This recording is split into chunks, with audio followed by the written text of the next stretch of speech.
Good morning, students. You say your prayer. Thank you.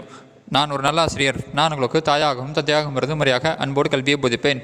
நான் ஒரு நல்ல ஆசிரியர். நான் உங்களுக்கு தாயாகவும் தந்தையாகவும் மருதுமறையாக அன்போடு கல்வியை போதிப்பேன். நான் ஒரு நல்ல ஆசிரியர். நான் உங்களுக்கு தாயாகவும் தந்தையாகவும் மருதுமறையாக அன்போடு கல்வியை போதிப்பேன். Okay, students, take your social science book. And take page number 303. So today we will move to economics. So second lesson, globalization and trade. Okay, so already we have discussed about the various terms associated with economics. So what we discussed in first unit, gross domestic product and its growth and introduction. So we discussed about the gross domestic product. So the economic growth of a country was determined by measuring the GDP value. Okay, so we discussed about the GDP and the various terms associated with GDP in our first unit in economics. In second unit, we will discuss about the globalization and trade. What do you mean by globalization? So what does the term denote? So global. So globe means world. So nowadays, so we have trade relationship with almost all countries of the world. So if you take in the beginning, that is in our ancient time, so before ancient time, so human beings when begin to settle in a particular place, so they begin to practice agriculture first, then slowly they begin to produce things, so craft specialization, so they make things by hand, so they exchange these things within themselves only, but later, so what happened, so when this civilization, so the region expanded, so there was a trade contact between various countries, so between various civilizations, so that leads to trade activities, and now it emerged as the global trade. So nowadays we are, so people from different countries have trade contact with, so almost all countries. So now we are using many goods in your home. So can you tell all the goods are manufactured only in our country itself? No. Even your mobile, you are using the mobile. So most of us, you are buying mobile from foreign companies only. So we are using foreign company mobile. How is it possible? So because of the globalization, because our country's economy is integrated with the world economy, so that is called as globalization. So if a country's economy is integrated with the world economy means, or with the other countries' economy means, then it is called as globalization. So today class we will discuss about so the concept of globalization. So let us move into the lesson. Learning objectives. What are you going to learn from this lesson? First, to know the meaning and history of globalization. So first, know the meaning, so the definition, and also the history of globalization. So when was this concept developed? When it began? Then to know the trade and the traders in South India historical perspective. That is in the way of history. So the traders and the trade in South India.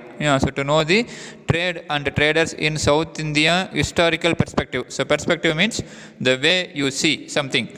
So in historical point of view, you will see about the traders and the trade activities in South India. Then to know the evolution of the growth of MNC. So to know the evolution of growth of MNC. So MNC means a multinational company. So what is a multinational company? If a company had its branches not only in a single country. So if a company had its branches in more than two countries or more than one country means, then it is called as multinational company. So if a country had its branches not only in a single country but in more than one country means, then it is called as multinational company. So to know the evolution of the growth of MNC. Then to know the fair trade practices. So that is good trade practices, and WTO, so World Trade Organization. So there is an organization in world level. So that is World Trade Organization, shortly called as WTO. So it help the countries to involve in trade activities. So if there is any issue in trade means so this World Trade Organization so try to so solve these issues. Yeah, so to know the fair trade practices and the WTO. Yeah, then to understand the impact and the challenges of globalization. Yeah, so to understand the so positive and negative effect of globalization and the challenges faced because of globalization. Okay, so learning objectives: first, to know the meaning and the history of globalization. Then to know the trade and the traders in South India historical perspective, so historical point of view. Yeah. Then to know the evolution of growth of MNC. So to know the evolution of growth of MNC, that is multinational corporation or multinational companies. Then to know the fair trade practices and WTO. So WTO, World Trade Organization. Then finally, to understand the impact and challenges of the globalization. So introduction. So in economics, so often you heard the term LPG. So what do you mean by LPG? It's not a liquefied petroleum gas, which we use in our home. So LPG in economics, it means L denotes for liberalization, P denotes privatization, and G globalization. So liberalization, privatization, and globalization. Yeah. So these words have become a much talked of subject among politicians, economists, and businessmen in modern days. Yeah. So nowadays, so our politicians and economists and also business persons, so they often use this term. So LPG, that is liberalization, privatization, then globalization. Yeah. So what do you mean by liberalization? So restrictions, so listening or reducing the government regulations and restrictions in an economy for greater participation of private companies. So liberalization means so reducing the government rules and restrictions in an economy so that so private companies, so private entities can enter into the economy. Okay, then privatization. So privatization means so giving more importance to private companies. That is allowing private companies to enter into the economy. That is to start industries. Yeah, so to enter into economy. Then globalization.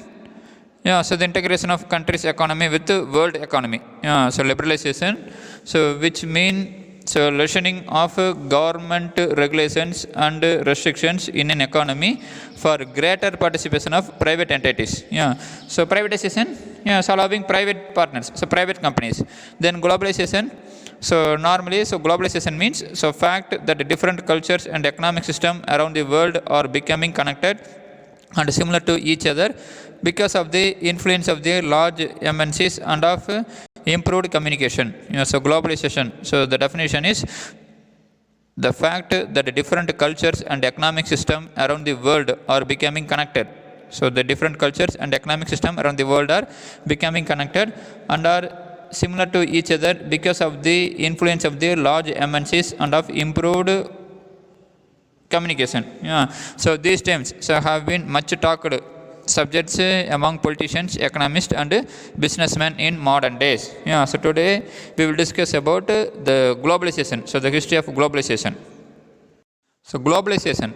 Globalization is the integration of a country with the world economy. So globalization is the integration of a country with the world economy. Integration of a country with the world economy. Basically, globalization signifies a process of internationalization plus liberalization. So basically, so globalization means it signifies a process of internationalization plus liberalization. So you know liberalization. So liberalization means so reducing the government rules and regulations that pave the way for entry of private entities. Internationalization, so allowing the international companies, so multinational companies to enter into an economy. So globalization, so it includes both this process. It allows the multinational companies to enter into a country's economy, and also it allows more private companies. So it allows the private companies to enter into a country's economy. So that is the globalization. So globalization is the integration of a country with the world economy. Basically, globalization signifies, so give importance, the process of internationalization plus liberalization. The history of globalization. So who introduced the term globalization? The term of globalization was introduced by Professor Theodore Levitt. So the term of globalization was introduced by Professor Theodore Levitt. So the historical background of globalization can be discussed on three stages. So the historical background of globalization can be discussed on three stages. So stage 1 is called as archaic globalization. Stage 2 is called as proto-globalization. Then stage 3 is called as modern globalization. Okay, so the historical background of globalization can be discussed on three stages. So stage 1, stage 2, stage 3. So stage 1 is called as archaic globalization. Then stage 2 is called as proto-globalization. Then stage 3 is called as modern globalization. First, archaic globalization. So what do you mean by archaic? So archaic means much earlier period or ancient period of history. So archaic means much earlier period or ancient period of history. So Andrew Gunder Frank, so an economist, he argued that a form of globalization has been in existence since the rise of trade links between Sumer and Indus Valley civilization in the 3rd millennium BC. So Andrew Gunder Frank, so he argued that there was a form of globalization in the ancient civilization period itself. So that is in 3rd century BC, especially between Indus Valley civilization and Sumerian civilization. So what is that Sumerian civilization? Mesopotamian civilization. So can you remember in 9th standard? So the ancient civilization. So the 4 civilization we have discussed now. Egypt, then Mesopotamian, Indus, then Chinese. So we have discussed that Indus Valley civilization people had trade contact with Mesopotamian civilization. So this form of trade link was called as a form of globalization as per Andrew Gunder Frank. So an early form of globalization and culture, an early form of globalized economics and culture known as archaic globalization existed during the Hellenistic age. So Hellenistic age means connected with the Greek history, so language and culture, so which belongs to 4 to 1st century BC. Okay, so Hellenistic age means which denotes the classical age of Greece. Okay, so an early form of globalized economics and culture known as archaic globalization existed during the Hellenistic age. An early form of globalization in the trade link between the Roman Empire then Parthian Empire. So Parthian Empire, so which rules the Central Asia, that is West Asia. Central Asia and West Asia, that is Arabian countries, and the Han Dynasty. So Han Dynasty, so which belongs to the Chinese. So this empire had trade contact. So this empire made the commercial link. So inspired the development of the Silk Road. An early form of globalization in the trade link between the Roman Empire, the Parthian Empire, and the Han Dynasty made the commercial links between these powers, inspired the development of the Silk Road. Okay, so Silk Road, so which runs from Europe to China. So it starts from Rome and pass through the countries in West Asia and also some of the countries in Central Asia, and finally it reaches China. So that is the Silk Road. So archaic globalization. So Andrew Gunder Frank argued that a form of globalization had existed between Indus Valley civilization and Mesopotamian, that is Sumer Valley civilization, in 3rd millennium BC itself. Then an early form of globalized economy and culture, so known as archaic globalization, existed during the Hellenistic age. Then apart from this, there was a trade link between the Roman Empire, Parthian Empire, and the Han Dynasty in the ancient period, so which is possible, so which inspired the development of the Silk Road. So these things shows that there was a trade contact between various regions of the world, so various civilizations of the world. So from the period itself, so the concept of globalization had started. So according to economists, so the concept of globalization had started during the period of civilization. So that is nearly 4,000 years ago itself. Then, so the next important was the Islamic age. So archaic globalization, the next important stage was the Islamic age. So the Islamic age was also an important early stage of globalization. So the Islamic age was also an important stage of globalization. So the advent of the Mongol Empire. So Mongol, so they were from Central Asia. So especially they lies between China and Russia. Yeah, so the Islamic age was also an important early stage of globalization. The advent, so advent means so the coming of an important event or a person. Yeah, so the advent of the Mongol Empire. So though destabilizing to make a system, a government or a country so become less strongly established. Yeah, so the coming of the Mongol Empire. Yeah, so it make so less severe. Yes, it make so less strong. So become very weak. So to the commercial centers of the Middle East and China greatly facilitated travel along the Silk Road. Yeah, so the Mongol kingdom. Yeah, it affect so the Silk Road.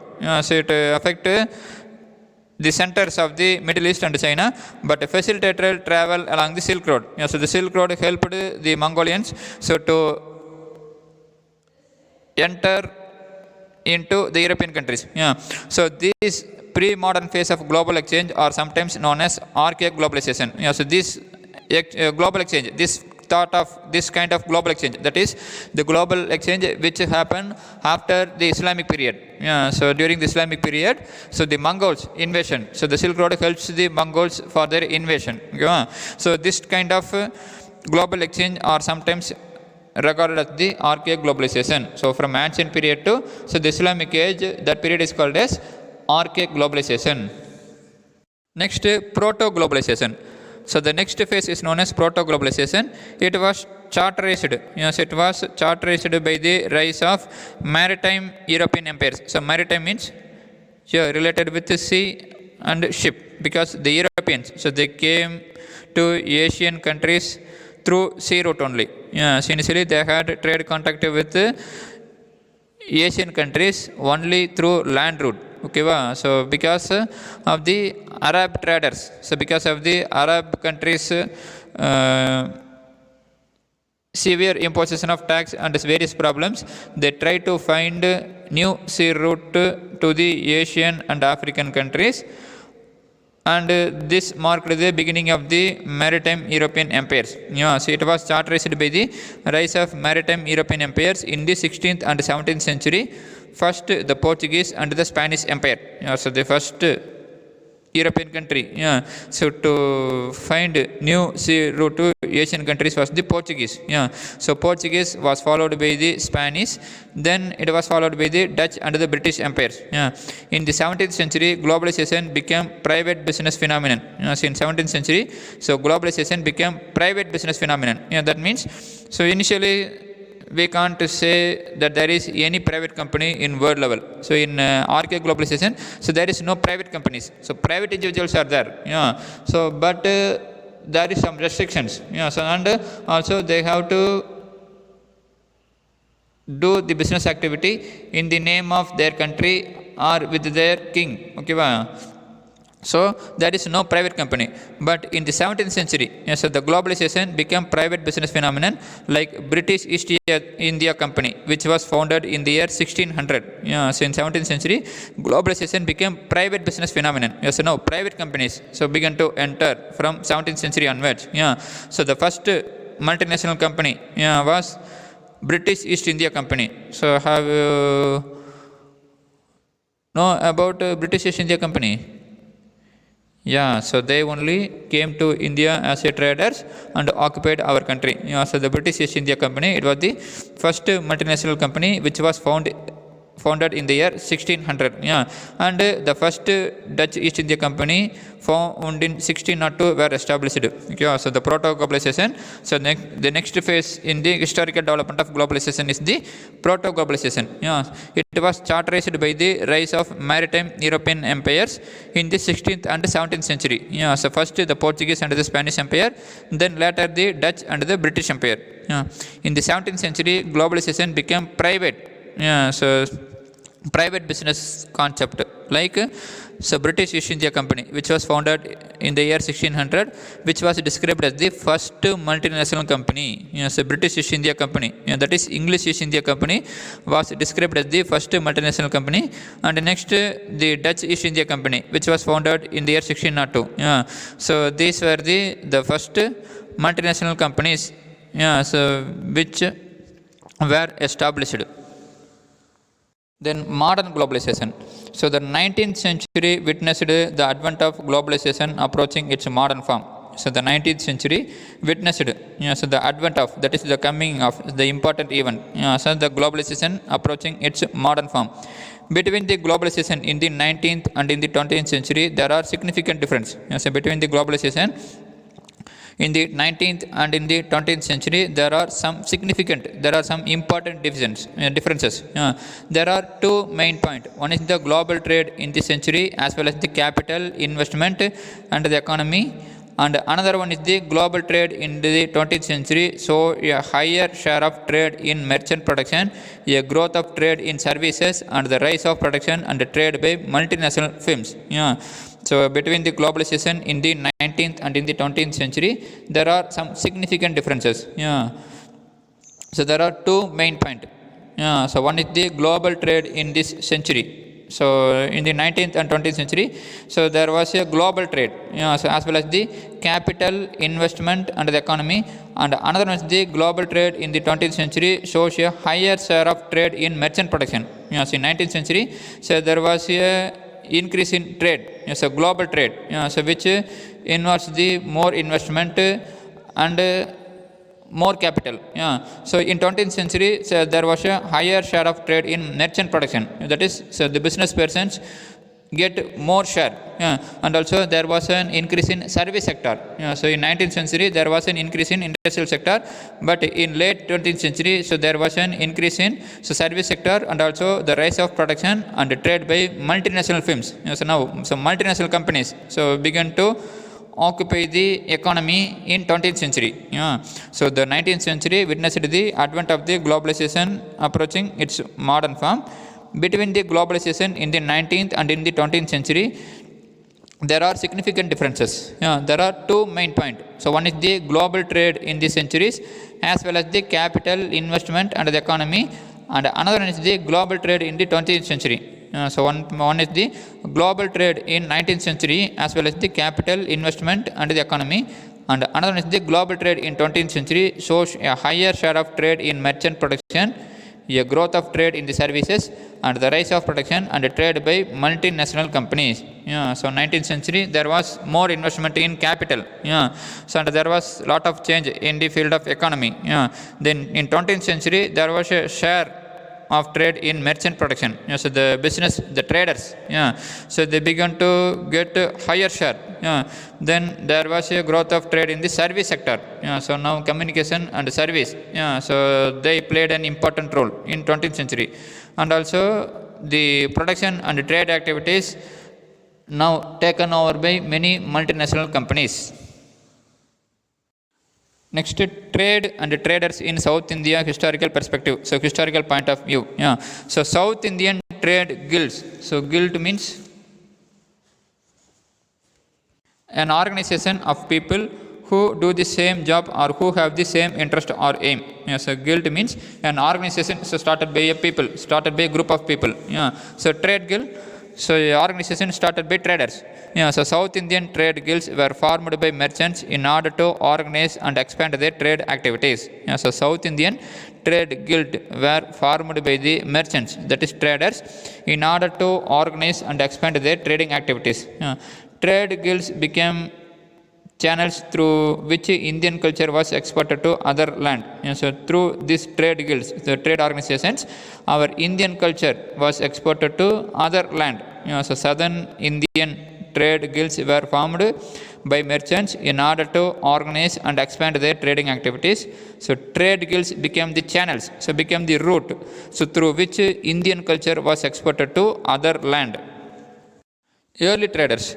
In the year 1053 AD, so in the year 1053 AD, the Kalinga traders. So Kalinga means, so can you remember the term, so the country name, Kalinga. So Kalinga war. So to whom the Kalinga country was related? Ashoka the Great. So Ashoka, so last battle was with the Kalinga people. So Kalinga, it belongs to the modern day Odisha state. Yeah. So in the year 1053 AD, the Kalinga traders brought red-colored stone decorative objects for trade and also cotton textile to Southeast Asia at an early date. Yes, in the year 1053, the Kalinga traders, that is the modern-day Odisha, so they brought red-colored stone decorative objects for trade and also cotton textile to Southeast Asia at an early date. So Southeast Asia means, it includes the Indo-Peninsular China countries and also Malaysia, Singapore, etc. Okay, so the Kalinga traders, so they brought red-colored stone decorative objects for trade and also cotton textile to the Southeast Asian countries at early age. So we have discussed about the term liberalization, privatization and globalization. So in globalization, we discussed about the history of globalization. So who introduced the term globalization? Yeah, Professor Theodore Levitt. Yeah. Then, so name the three stages of globalization. Yeah, archaic globalization, proto-globalization, then modern globalization. Yeah. So archaic globalization means it denotes the ancient trade and up to Islamic age. Then proto-globalization, yes, it denotes the beginning of European empires. Yes, it denotes the beginning of European empires. So especially from 15th century onwards. Yeah. Then modern globalization. Yeah, so the trade activities which occur. So the economic period which occur from 19th century onwards. So 19th century, 20th century, then now, so 20th century. So this period is called as the modern globalization. Yeah. Then we discussed about the South Indian trade guilds. Yeah. So through this guild only, our Indian culture was exported to foreign countries. Yeah. Now the European traders. Yeah. So this was due to the trading activities of the various European companies which came to India during this period. So Europeans. Yeah. So after 16th century, so they began to come to India in large number. Yeah, so the European companies, so they came to India for trade during this period. Yeah. So the discovery of a new all-sea route from Europe to India via Cape of Good Hope by Vasco da Gama. Yeah, so already we have learned him about the discovery of new sea route in 9th standard. Yeah, so Vasco da Gama's route. Yeah. So he starts from Portugal. Yeah, so that is in Lisbon, a city, and he traveled across the whole Africa continent and finally reached India. So where he reached? So name the place. So first reached by Vasco da Gama. Yeah, very good. Calicut. Okay, so following him, so many Europeans reached India. So through sea route. Yeah. So the discovery of new all-sea route from Europe to India via Cape of Good Hope by Vasco da Gama had far-reaching repercussions on the civilized world. So repercussions means an indirect and usually bad result of an action or event that may happen sometime afterwards. Repercussion means an indirect, usually bad result of an action. Yeah, so because, so following Vasco da Gama, so many Europeans come to India and later they try to capture our country. In that process, so British succeed. Yeah. So the sea route discovered by Vasco da Gama, so paved the way for the British to establish their kingdom, establish their empire in India. So that's why they say repercussions event. Yeah. So repercussions, so which cause a bad event. Yeah. So repercussions on the civilized world. Yeah. So European traders. So this was due to the trading activities of the various European companies which came to India during this period. So the discovery of new all-sea route from Europe to India. So you can see in this map. Via Cape of Good Hope by Vasco da Gama had far-reaching repercussions on the civilized world. Yeah. So later, so the Europeans, so they established their trading centers in Indian subcontinent. So which you can see in this map. Okay, so the right side of the India map, so South India map, it shows the various European settlements. Yeah. In the 15th, 16th and 17th century. Yeah. So we will discuss one by one. So the European settlements one by one. So starting from Portuguese, then Dutch, then the British, then the Danish, yes, and also finally the French. First the Portuguese.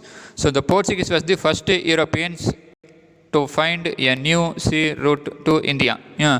So the Portuguese, under the leadership of Vasco da Gama, landed at Calicut on May 1498. So the Portuguese, under the leadership of Vasco da Gama, landed at Calicut on May 1498. So profits of goods brought by Vasco da Gama to Portugal were to 60 times cost of the entire expedition to India. So the profit of goods, so Vasco da Gama came to India on May 1498. Then he returned to his country, Portugal, and he earned the profit of goods, so which was 60 times more the entire expedition to India. Then the second trip of Vasco da Gama in 1502 led to the establishment of trading station at Calicut, Cochin and Kannur. So the second trip of Vasco da Gama in 1502 led to the establishment of trading companies, so trading stations, so trading centers at Calicut, then Cochin and Kannur. So Cochin was the early capital of Portuguese in India. So Cochin was the early capital of Portuguese in India. So first the Portuguese, so they were the first Europeans to come to India. So the Portuguese under the leadership of Vasco da Gama, so they landed at Calicut on May 1498. So the profit of goods, so the profit of the goods brought by Vasco da Gama to Portugal were to 60 times the cost of the entire expedition to India. So understand, so how much profit was earned by Vasco da Gama? So just 60 times. So remember it. So the 60 times cost of the entire expedition to India. So the second trip of Vasco da Gama in 1502 led to the establishment of trading station at Calicut, then Cochin and Kannur. So Cochin, so it was the early capital of the Portuguese in India. Then the Dutch, so Dutch, Holland or Netherlands, so a country in Europe. So the Dutch undertook several voyages from 1596 and formed the Dutch East India Company. So in their language it was called as VOC in 1602. So the Dutch, so the people of Netherlands and Holland were referred as Dutch. So the people of Holland or Netherlands. So Holland was otherwise called as Netherlands. So the people of this country was called as Dutch. So the Dutch undertook several voyages from 1596 and formed the Dutch East India Company in 1602. In 1605, Admiral van der Hagen. So in 1605, so Admiral van der Hagen established the Dutch factory at Masulipatanam and Pettapoli. So Pettapoli, now it was called as Nizamapattanam, and in Devanampattinam. So in 1605, Admiral van der Hagen established a Dutch factory at Masulipatanam, Nizamapattinam and Devanampattinam. In 1610, upon negotiating with the king of Chandragiri, founded another factory at Pulicat. So in 1610, so upon making agreement with the king of Chandragiri, they founded another factory at Pulicat. Other commodities exported by the Dutch, so the important goods exported by the Dutch were indigo and Bengal raw silk. So the Dutch exported indigo and Bengal raw silk from India. So Pulicat should become the headquarters of the Dutch in India. So the Portuguese headquarters was Cochin. So early capital was Cochin. So the Dutch capital in India was, so the headquarters of the Dutch in India was Pulicat. So the Dutch undertook several voyages from 1596 and formed the Dutch East India Company in 1602. In 1605, Admiral van der Hagen established a Dutch factory at Masulipatanam and Pettapoli, that is Nizamapattinam and Devanampattinam. Then in 1610, so the Dutch, so upon negotiating with the king, so negotiate means to arrange or agree something by formal discussion. So after discussing, so after getting permission from the king of Chandragiri, so they established another factory at Pulicat. So Pulicat, which lies between Tamil Nadu and Andhra. So the commodities, so the goods exported by the Dutch were indigo and Bengal raw silk. So Pulicat was the headquarters of the Dutch in India. Then the British.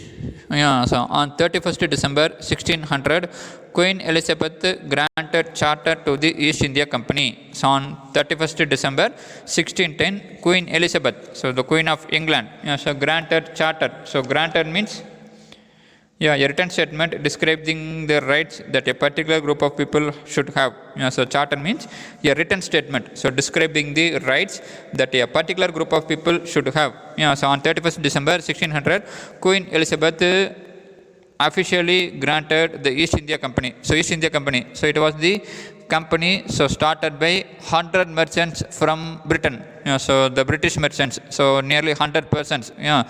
So together started a company in order to trade with countries in East, especially with India. So that's why it was called as East India Company. Yeah. So on the southeastern coast, the English established at Masulipatam in 1611. Yeah. So first they established their trade center at Masulipatam in 1611 and near Pulicat in 1626. Yeah. Then the Sultan of Golconda. So the Sultan of Golconda granted the English the Golden Fireman. So Golden Fireman means in economics, so officially giving permission. Yeah. So the Sultan of Golconda granted the English the Golden Fireman in 1632, by which they were allowed to trade freely in their kingdom port. So that's why it was called as Golden Fireman.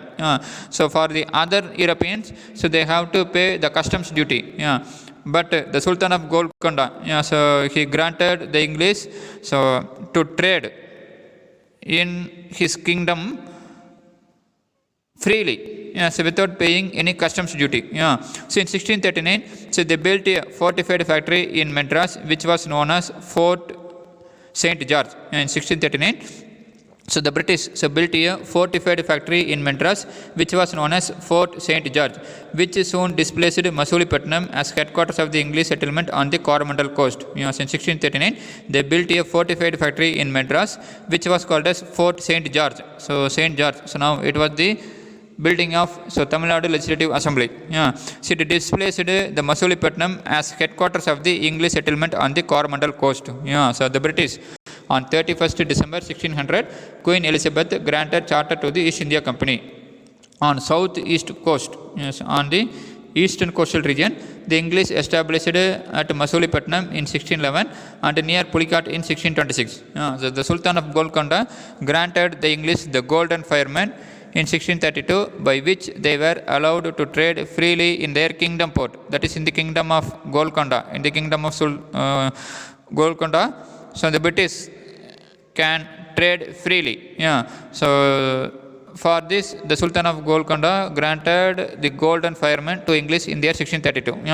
In the year 1639, they built a fortified factory in Madras, which was known as Fort St. George, which soon displaced Masulipatam as the headquarters of the English settlement on the Coromandel coast. That is Fort St. George, which is in Madras, became the headquarters of the English settlements on the Coromandel coast. So for the Portuguese, the Cochin was the early capital. For the Dutch, Pulicat was the headquarters. Then for the British, the Madras, that is Fort St. George in Madras, becomes the headquarters. Then the Danes, so the people from Denmark, so which is in the north of Europe continent. So the Danes formed an East India Company and arrived in India in 1616. Okay, so the Danes formed the East India Company and arrived in India in 1616 AD. So the Danish settlements were established at Tranquebar, which is in Tamil Nadu. So Tranquebar. So now it was called as Parangipetai. So the Danish settlements were established at Tranquebar in Tamil Nadu in 1620, which was the headquarters of Danes in India. So Tranquebar becomes the headquarters of Danish in 1620. In India. So they failed to strengthen themselves in India, and so in 1845 they were forced to sell their Indian settlements to the British. So the Danish who established the East India Company in 1616 came India. So the Danish settlements were established at Tranquebar in Tamil Nadu in 1620, which was the headquarters of the Danes in India. So they failed to strengthen themselves in India. So in 1845 they were forced to sell all their Indian settlements to the British. Then they lost the French. So the French were the last European countries who came to India. So finally, who came to India? The Europeans was the French. Yeah.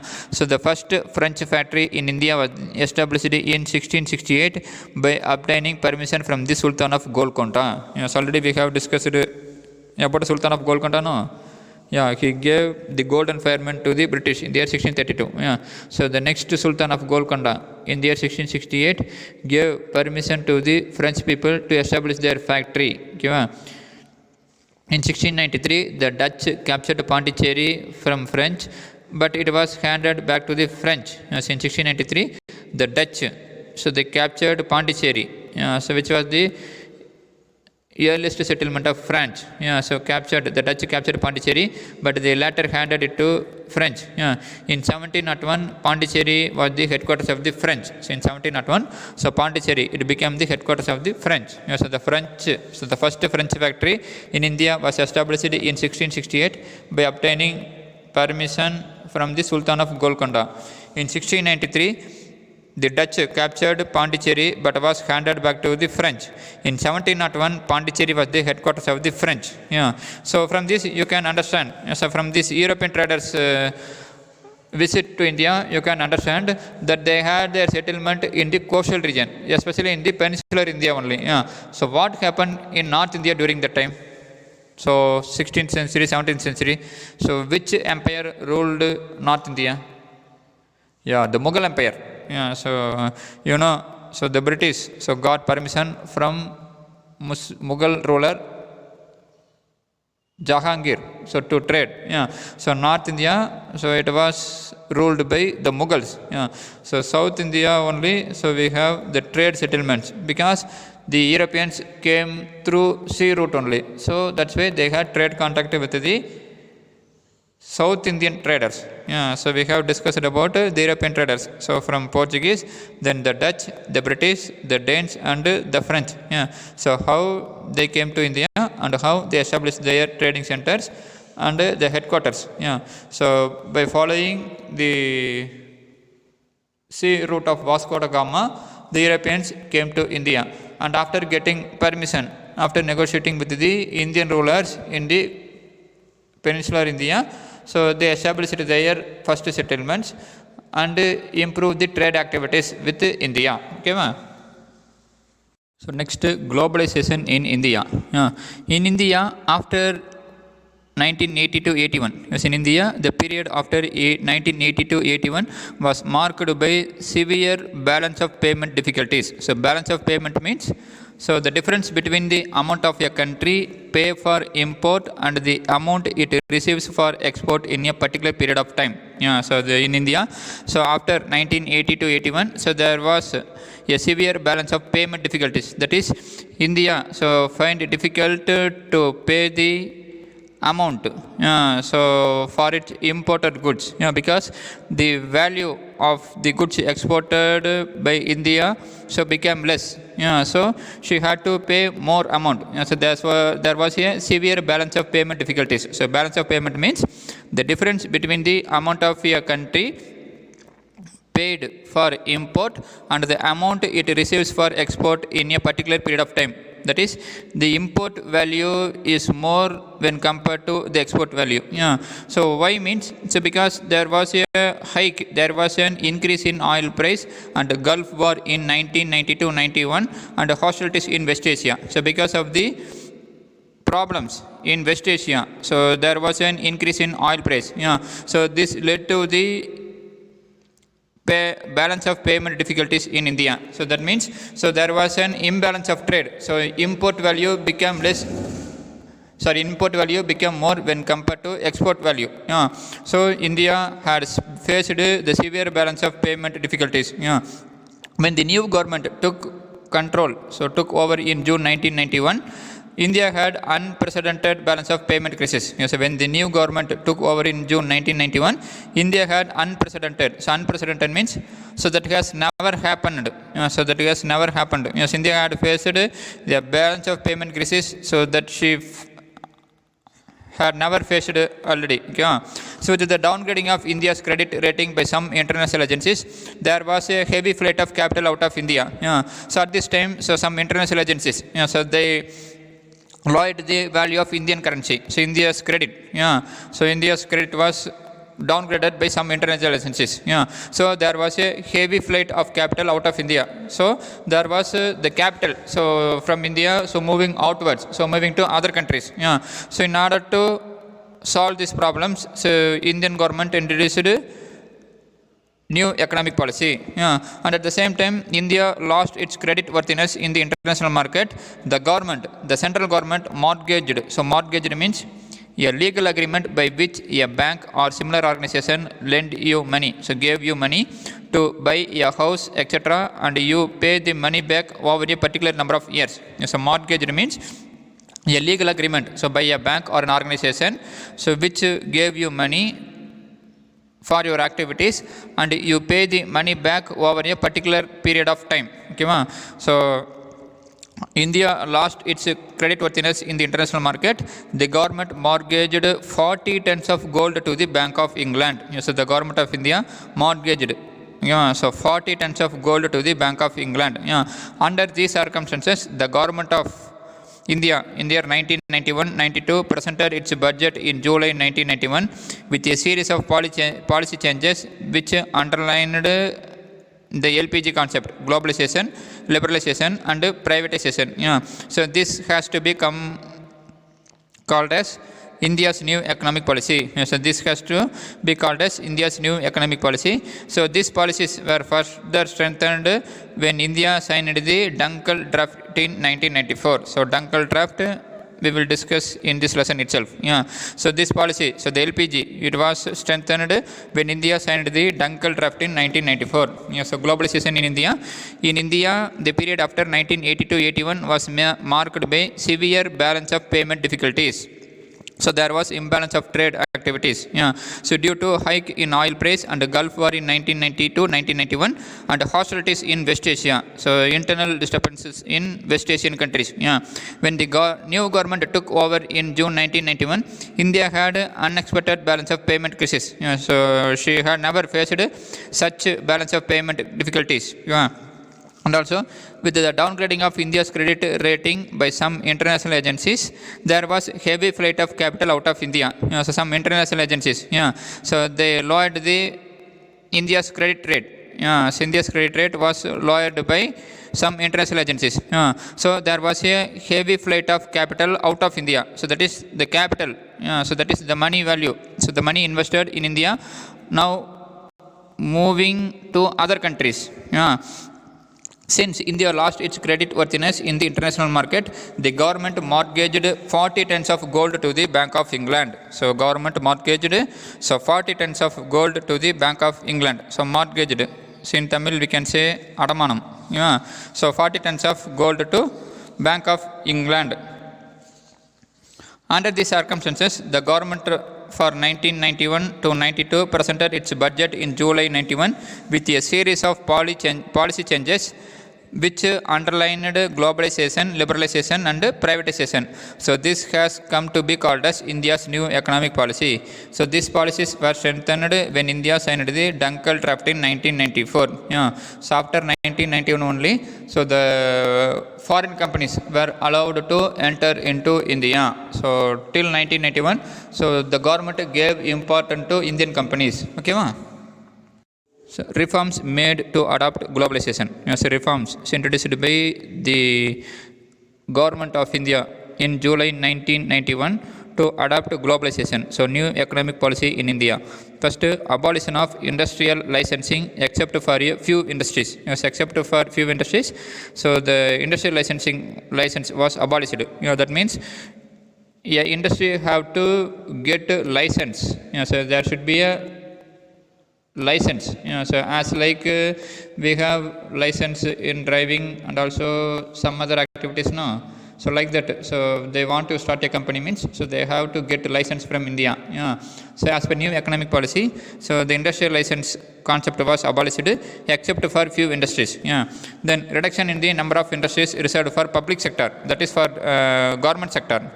So the reduction in the number of industries reserved for public sector, that is in some sectors in some industrial field, so private companies were allowed. So private companies were allowed in some industries. Fixation of a realistic exchange rate of rupee to exchange export of Indian goods. So fixing the realistic exchange rate of rupee to exchange export of Indian goods. Exchange rate of rupee to exchange export of Indian goods. Then foreign private sector by making rupee convertible on trade on current account and by reducing import duties. So foreign private companies, so they were allowed. So their investment was increased by making rupee convertible on trade on current account and by reducing import duties. So by reducing the import duties, so the foreign private companies were allowed to enter into Indian economy. So foreign exchange regulations were suitably amended. So foreign exchange regulations were suitably changed. Then the statutory liquidity ratio was reduced to increase the lending by RBI. So the statutory liquidity ratio. So what is meant by statutory liquidity ratio?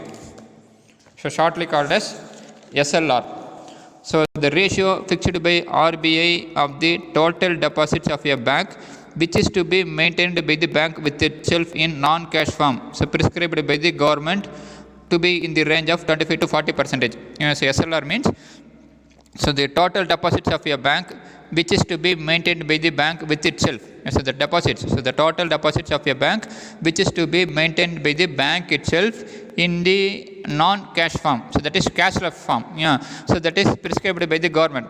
So normally, so the non-cashless form, so hold by bank should be 25 to 40% of its total value. So this ratio was fixed by RBI as per the guidance of government.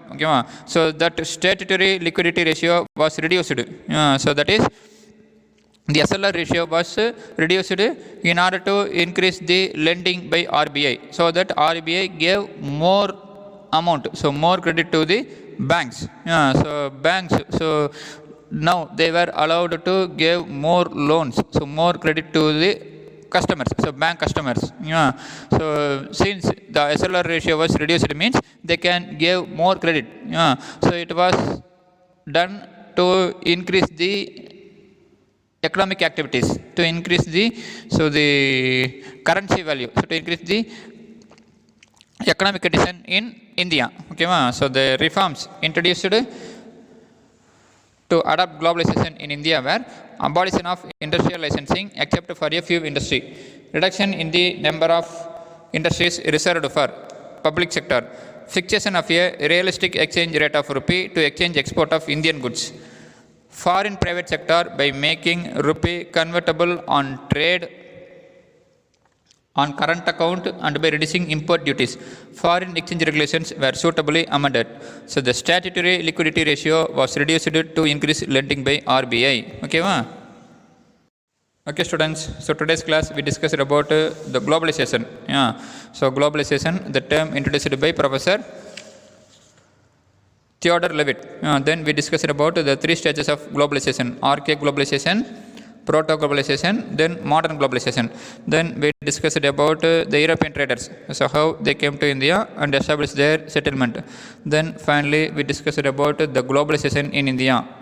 So why there was a change in economic policy of India after 1991 to 1992. So because there was a severe balance of payment difficulties due to the hike in oil price, the increase in oil price, and also Gulf War. So the war in the Gulf region, so that is in the West Asia, so, and also hostilities in West Asia.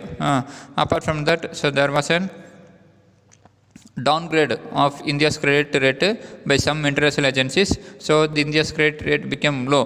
So there was a heavy flight of capital out of India. So in order to face this problem, our Indian government, so in the year 1991, in its budget, which was presented in the month of July, introduced a series of policy changes, economic policy changes, which was called as LPG, liberalization, privatization and globalization concept.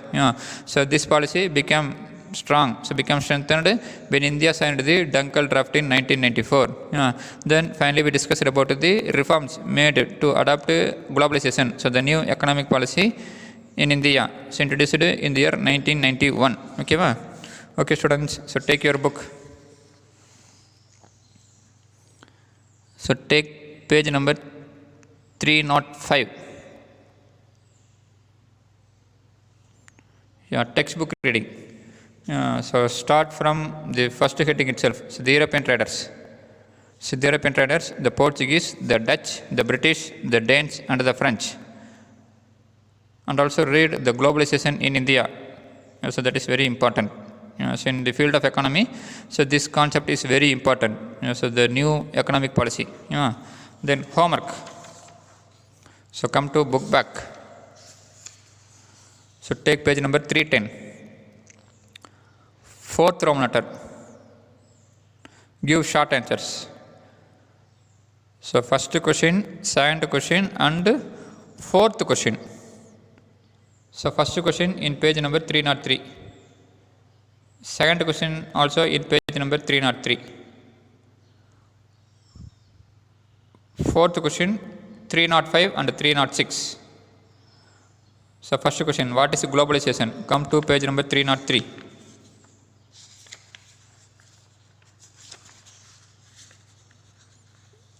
Yeah, so see the heading globalization 2.1. So the paragraph fully. Globalization is the integration of a country with the world economy. Basically, globalization signifies a process of internationalization plus liberalization. Then, second question. Write the types of globalization. Page number 303. So they mention like the flowchart, no. History of globalization. Stage 1, archaic globalization. Stage 2, proto-globalization. Stage 3, modern globalization. So types of globalization. Write the heading as types of globalization. So first, archaic globalization. 2, proto-globalization. 3, modern globalization. Then fourth, what are the reforms made to adapt to globalization? Take page number 305. Yeah, the last heading, reforms made to adapt to globalization. So write that 6 point. So this is the answer for your fourth question. So not third question, answer for fourth question. Yeah. So write it in your homework note and read it well. Yeah. So thank you. So if you have any doubt in this class, so please ask me. Yeah. So thank you. Have a nice day.